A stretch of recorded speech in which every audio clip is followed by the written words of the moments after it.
Olá, queridos! Sejam bem-vindos à nossa aula de português.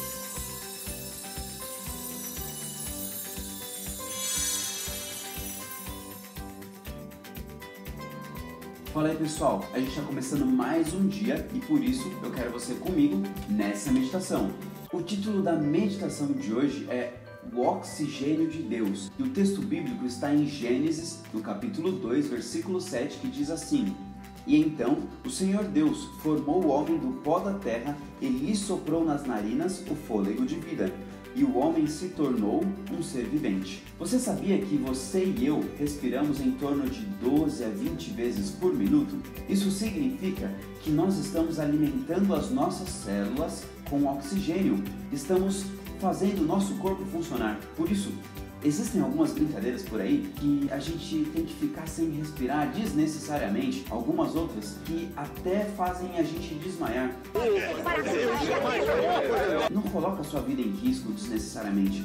O oxigênio é extremamente importante, faz com que o seu cérebro funcione bem. Por isso, você e eu somos convidados na meditação de hoje a pensarmos melhor nos tipos de brincadeira que temos, sabe? Não falando agora meramente do oxigênio físico, mas Deus, Ele sopra em nós também, não somente o fôlego de vida, mas o sopro do Espírito. Deus quer que você e eu tenhamos em nós o Espírito Santo. Ah, entendi. Você e eu passamos a ter melhores pensamentos, decisões mais sábias, relacionamentos mais puros. Por isso, permita hoje que Deus sopre em você também, o Espírito Santo. Ora comigo pedindo isso a Deus. Querido Deus, nós hoje pedimos a atuação do Espírito Santo na nossa vida.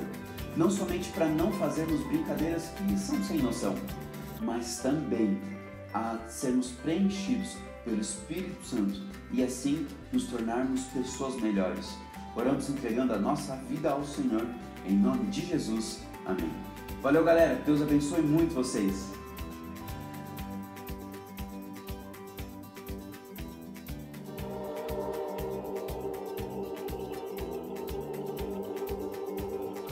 Nós estamos trabalhando o capítulo 8 do nosso módulo, que tem como título geral Comer, Comer. Venha comigo continuar esse estudo. Na aula anterior, nós conhecemos o gênero textual receita. Receita culinária. Por que eu estou falando isso? Porque nós temos a receita médica, não temos? Sim. A receita médica entra no gênero textual receita? Sim, entra.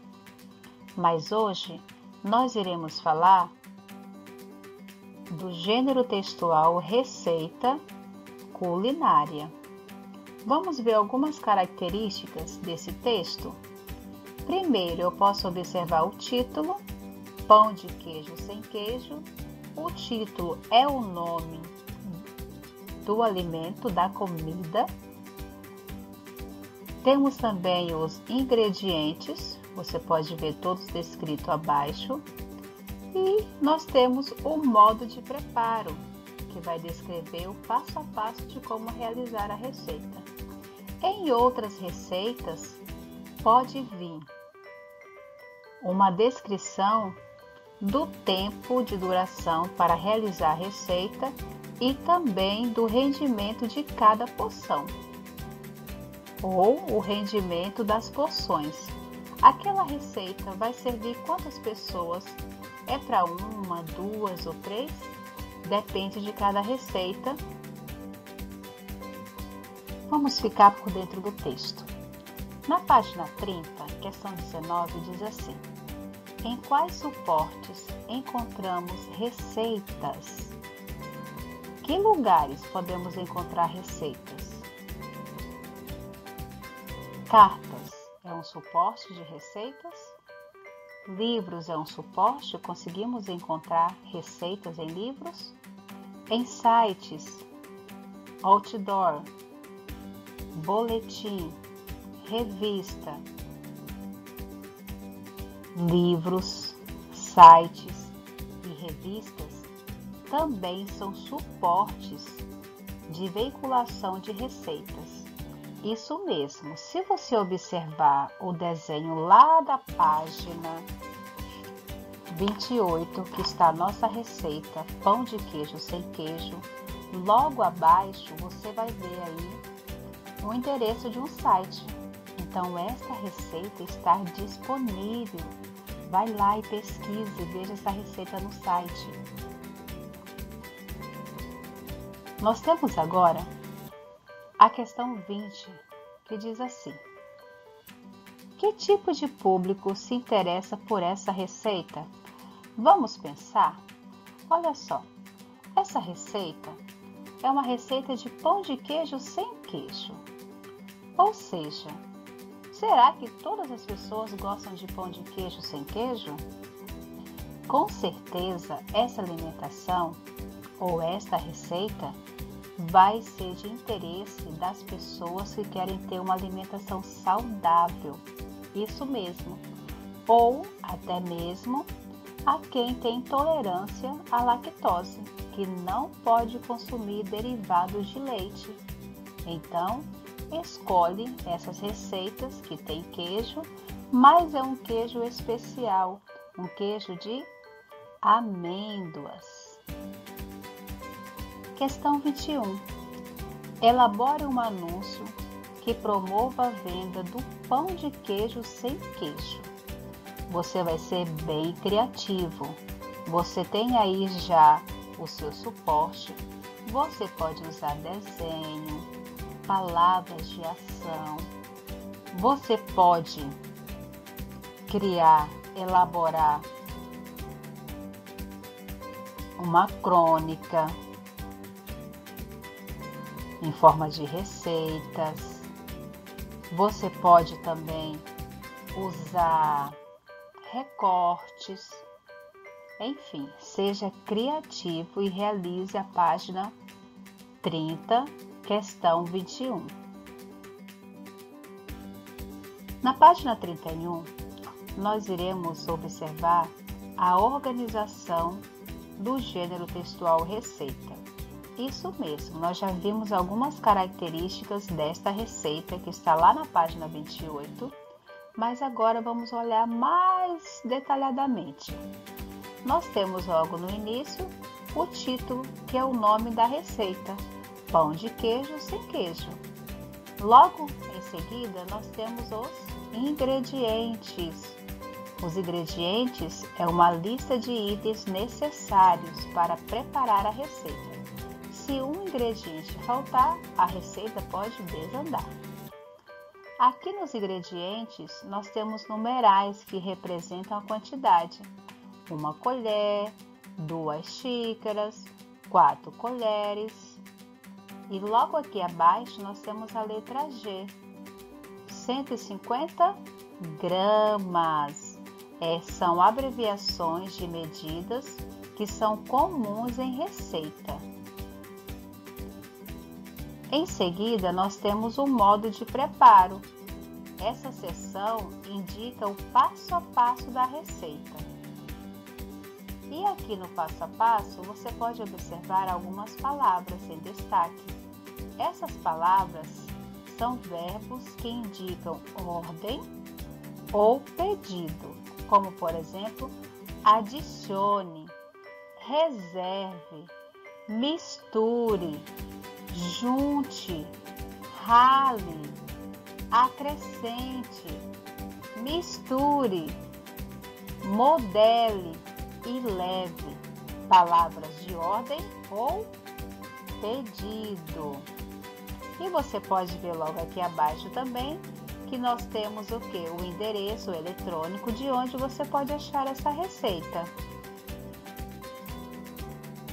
A questão 22 nós iremos adaptar. Isso mesmo, não tem como levar para a sala de aula uma receita impressa. Então você vai escolher uma receita da mamãe que esteja no livro, no caderno ou até mesmo na revista. Você não vai rabiscar. Você vai escrever no seu caderno de desenho o que está sendo solicitado na letra A e na letra B, nas cores que está sendo solicitado.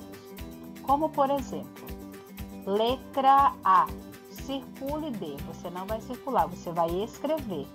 escreva de vermelho a lista de ingredientes. Verde, você vai escrever de verde o modo de fazer. Você também não vai pintar, letra B, você vai escrever. Escreva de amarelo os verbos no imperativo. O que são os verbos no imperativo? Palavras de comando e instrução.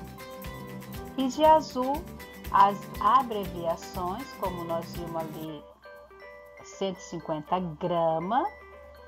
E de rosa, os números. Isso mesmo. Conforme solicitado, você vai escrever no seu caderno. Essa atividade eu vou solicitar para que você poste no Eclass. Capriche!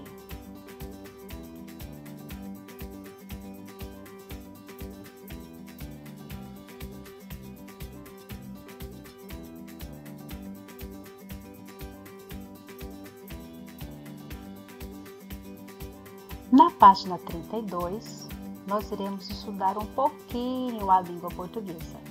Isso mesmo. A questão 23 diz assim: em que parte do texto, página 30, mas na realidade é a página 31, há uma lista de nomes? Entre parênteses tem a palavrinha substantivos. Mas o que é substantivos? Ouça com atenção. Educação divertida. Você sabe o que é substantivo? Substantivo é a palavra que dá nome aos seres, coisas, lugares, objetos, ideias, sentimento. Você já percebeu que tudo que existe à nossa volta recebe um nome? Pois bem, tudo o que recebe um nome é um substantivo. Vamos aos exemplos? Casa, menino, maçã, pão, bola, menina, homem, gato, martelo, padeiro, árvore, cadeira. Todas essas coisas que recebem nome são substantivos. Existe a classificação do substantivo. Vamos então conhecer o substantivo feminino e masculino. O substantivo feminino nós temos a casa, a menina, a cadeira, a árvore. No masculino, nós temos o homem, o menino, o martelo, o pão. Estes são substantivos feminino e masculino. Hoje vamos começar nossa aula fazendo um jogo. Vou escrever várias palavras na louça e formar grupos. Vocês vão ter que explicar por que eu formei o grupo dessa maneira. Grupo 1, Fafá, Córdoba, Marta, Miguel, Espanha, Rafael. Grupo 2, Canetinha, Leão, Tesoura, Amor, Praça, Terra, Pasto, Gorila, Calor. Alguém já descobriu? Um dos grupos, sim. O primeiro grupo é formado por nomes de lugares, de pessoas, de animais de estimação. São os substantivos próprios. Sempre se escrevem com letra maiúscula. Vejamos um exemplo. Rosa e rosa. O primeiro exemplo é um nome e o segundo se refere a uma flor. A palavra rosa, que designa um nome de mulher, se escreve com letra maiúscula. O que aconteceria se eu não a usasse? Não saberíamos com certeza se é uma pessoa que se chama Rosa e poderíamos pensar que está falando de uma flor. Muito bem. E o que acontece com a segunda lista? Quem sabe dizer por que estão no mesmo grupo? Você colocou animais como gorila, coisas como a tesoura e lugares como a praça. As palavras usadas para designar objetos, sentimentos, lugares, sensações e animais têm uma denominação especial, substantivos comuns. Estes só se escrevem com maiúscula quando iniciam oração. Por exemplo, ursos, leões e elefantes. Vou escrever uma carta para minha avó para ver se ela me ajuda a convencer a minha mãe. Não tenho que me esquecer das maiúsculas nos substantivos próprios. Vejamos. Querida vovó, a senhora me deixaria ter um bicho de estimação? Eu vi no aquário um peixinho que é cor de laranja. Vou chamá-lo abóbora. A minha mãe pediu que eu lhe dissesse para comprar abóbora e milho na quitanda, o milho dourado que fica perto da sua casa, para fazer sopa hoje à noite. Tiago, entendi tudo perfeitamente. E como prêmio por você ter escrito muito bem uma carta, vou falar com sua mãe para ver se ela deixa que você tenha o abóbora em casa. Escrever bem tem suas compensações. Agora que relembramos os substantivos, nós podemos responder a questão 23. Há uma lista de nomes, uma lista de substantivos. Aonde? Nos ingredientes. Questão 24. Em que parte há uma sequência de ações, ou seja, verbos? Essas ações estão direcionadas a quem? Bom, a sequência de verbos nós vamos encontrar no modo de preparo, quando nós temos as palavras em destaque. Sim. Reserve, misture, junte, acrescente. As ações estão direcionadas ao leitor da receita. Todas as pessoas que tiveram contato com a receita para fazer a sua leitura, é a essas pessoas que estão sendo direcionadas as ações. 25. Qual é a importância desses nomes e dessas ações para a construção do texto de uma receita? Bom, os nomes informam os materiais necessários, como nós já vimos na questão 23, nos ingredientes, e as ações nos orientam o que fazer com elas, ou com eles.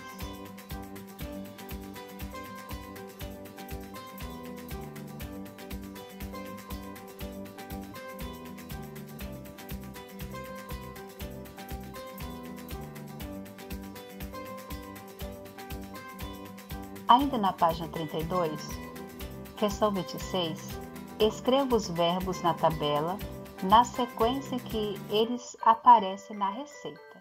Se é sequência, na ordem, primeiro, segundo, terceiro, quarto, quinto até o nono. Então, eu tenho aqui nome da receita, pão de queijo sem nome. Ok. Primeira ação, adicione. Segunda ação, reserve. Terceira ação, misture. Quarta, junte. 5, rale. 6, acrescente. 7, misture. 8, modele. E 9, leve. Resultado final, pão de queijo no forno. A palavra misture está na ação 3 e também na ação 7. Questão 27. Quais palavras da receita estão relacionadas às ações a seguir? Adicione. Quando o autor da receita diz adicione, é para adicionar o quê? O sal. Quando ele diz misture, é para misturar o polvilho. Modele, é para modelar as bolinhas.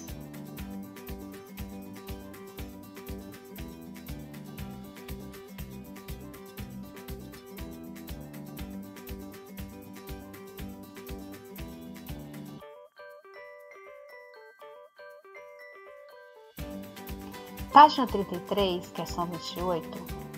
Observe os textos a seguir e marque um X nos que apresentam uma sequência de ações parecidas com a da receita. Então, eu vou procurar palavras de ações. A letra A não aparece palavras de ações. Aqui é uma campanha solidária. A letra B aparece palavras de ações, uma sequência de ações, porque é uma regrinha de um jogo e mostra o passo a passo de como se deve fazer. A letra C também existe uma sequência de ações, porque a receita médica mostra como se deve tomar esse medicamento. A letra D não apresenta sequências de ações e a letra E apresenta. É uma questão matemática, mas você consegue observar a sequência de ações, como precisa ser feito, realizada, e também você consegue observar os nomes dos objetos, o que contém neste probleminha.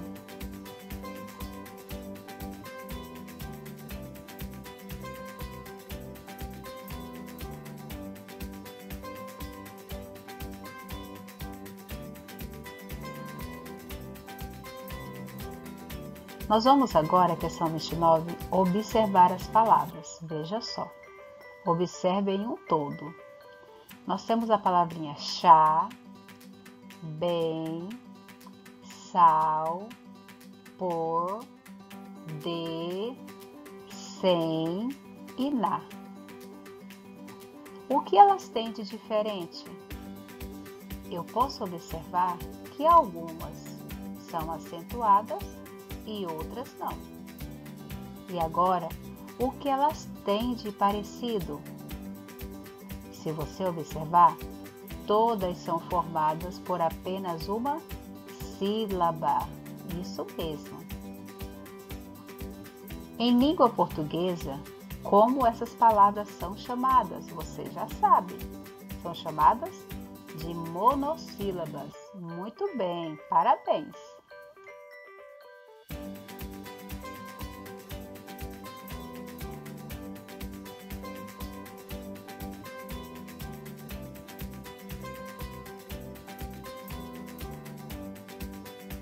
Página 34, questão 30. Na receita da página 28, circule as palavras da atividade anterior. A atividade anterior é a questão 29. As palavras são chá, bem, sal, por, de, sem, na. Quais dessas palavras apresentam sentido próprio? A palavra chá, bem e sal. Você sabe o que é chá, você sabe o que é bem e você sabe o que é sal. Tem o seu próprio sentido essas palavras, ou seja, sentido próprio. Na frase em que aparecem, elas são pronunciadas de forma fraca ou de forma forte?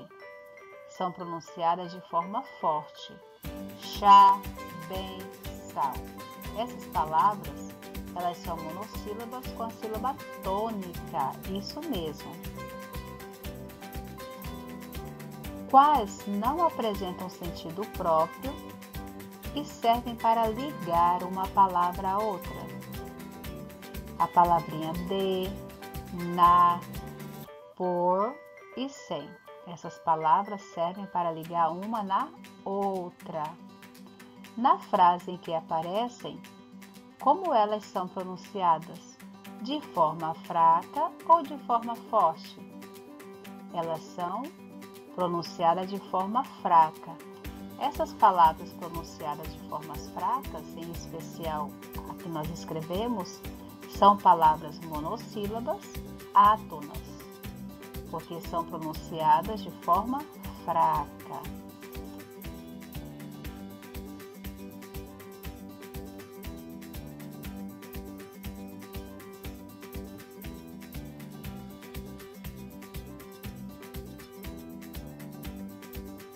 Questão 31. Observe as monossílabas tônicas a seguir. Chá, pá, nós, tu, fé, pés, gás, ri, nu, vi, pó, mi, si, só. Quais palavras foram acentuadas? Vamos observar? E escreva aí no seu livro. Chá, pá, nós, fé, pés, gás, pó, só. Com quais letras elas terminam? Vamos ficar atento a esse detalhe? Observe. elas terminam com A, E, O, as, es, os. A, E, O está no singular. As, es, os está no plural. Vejam só, as palavras acentuadas foram as palavras que terminaram com A, E, O, as, es, os. A partir do que você observou, complete as informações da placa. Acentuam-se os monossílabos tônicos terminados em A, E e O. As, es e os. Muito bem! Agora, você vai pesquisar e escrever outras palavras, né? Outros monossílabos tônicos acentuados e vai escrever no espaço que você tem disponível. E agora, para que você consiga fixar ainda mais essa regrinha e as terminações das monossílabas tônicas, ouça com atenção. Educação divertida! Nós vamos aprender sobre regras simples da acentuação das palavras monossílabas. Vamos relembrar o que são palavras monossílabas? As palavras monossílabas são aquelas formadas por apenas uma única sílaba. As palavras monossílabas, elas podem ter a pronúncia forte ou fraca. As fortes são chamadas de tônicas e as fracas são chamadas de átonas. Vamos a alguns exemplos das palavras monossílabas tônicas. Nós temos então aqui, pá, dó, sol, lá. Todas essas palavras nós pronunciamos com força. Então elas são monossílabas tônicas e elas são acentuadas, ok?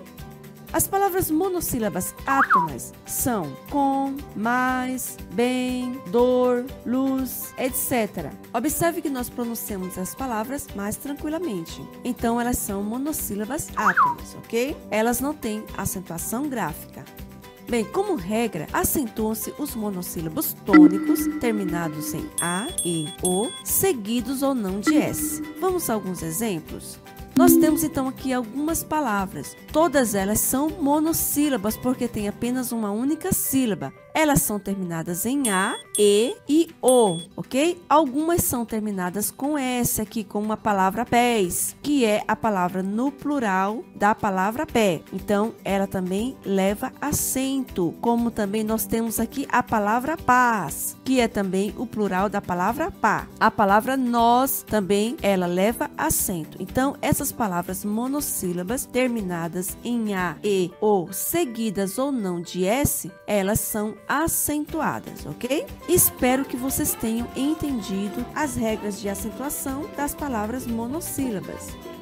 Vamos a uma dica aqui. Pense bem, quando você identificar uma palavra monossílaba tônica terminada em A, E, O, seguidas ou não de S, essa palavra leva acento, ok?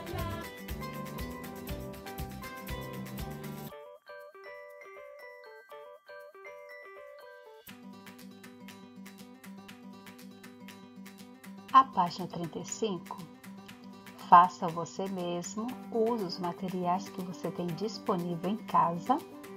E a questão 34, pesquise e escreva alguns exemplos de monossílabos átonos.